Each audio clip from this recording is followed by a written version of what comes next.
Hello my dears, അപ്പോൾ ഇന്നൊരു mini വ്ളോഗായാലും മോൾ ഉറങ്ങാണ് കേട്ടോ. അപ്പോൾ അമ്പലത്തിലേക്ക് പോകാൻ നിൽക്കുകയാണ്.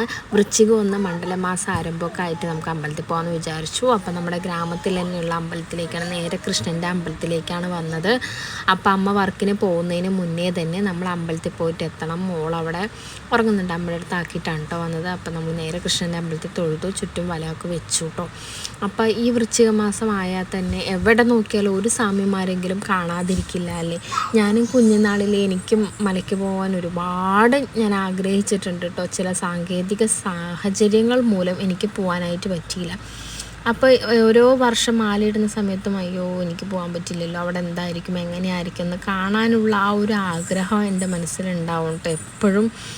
അപ്പോൾ നമ്മളങ്ങനെ എന്താ പറയുക, ഇനിയിപ്പോൾ അതൊക്കെ കഴിഞ്ഞു പോയി. പെൺകുട്ടികളായതുകൊണ്ട് നമുക്ക് ഓരോരോ സമയമൊക്കെ ഉണ്ടല്ലോ പോകാനായിട്ട്. ഇനിയിപ്പോൾ വയസ്സാകുമ്പോഴല്ലേ അതിനൊക്കെ പറ്റത്തുള്ളൂ. അപ്പം അതിൻ്റെ സങ്കടമൊക്കെ കൊണ്ട് നമുക്ക് ശിവൻ്റെയും അയ്യപ്പൻ്റെയും അമ്പലത്തിലൊക്കെ പോയി തൊഴിലൊക്കെ കഴിഞ്ഞ് നേരെ വീട്ടിലേക്ക് വന്ന് അടിക്കലും തുടക്കലൊക്കെ ആയിരുന്നു. അപ്പോൾ അമ്മ പുട്ടുണ്ടാക്കിയിട്ടുണ്ടായിരുന്നു. അങ്ങനെ പുട്ടൊക്കെ അമ്മയ്ക്ക് കൊണ്ടുപോകാനായിട്ടാക്കി, ചോറും കറിയൊക്കെ ആക്കിയിട്ടുണ്ടായിരുന്നു. അടിക്കലൊക്കെ കഴിഞ്ഞ് നേരെ തുടക്കലിലേക്ക് കടന്നു. അങ്ങനെ നേരെ എനിക്ക് കഴിക്കേണ്ട ഗോതമ്പ് ദോശയൊക്കെ ഉണ്ടാക്കി. അപ്പോൾ കാലത്ത് ഗോതമ്പ് ദോശയും ചമ്മന്തിയായിരുന്നു. അപ്പോഴത്തേക്ക് മോൾ എഴുന്നേറ്റ് വന്നപ്പോൾ അവളെ കുളിക്കലും പല്ല് തേപ്പിക്കലൊക്കെ കഴിഞ്ഞ് അവൾക്ക് പുട്ട് കൊടുക്കാനായിട്ട് പോകണം. അപ്പോൾ ഇന്നത്തെ വീഡിയോ ഇത്രയേ ഉള്ളൂ. അപ്പോൾ ബൈ, ടേക്ക് കെയർ.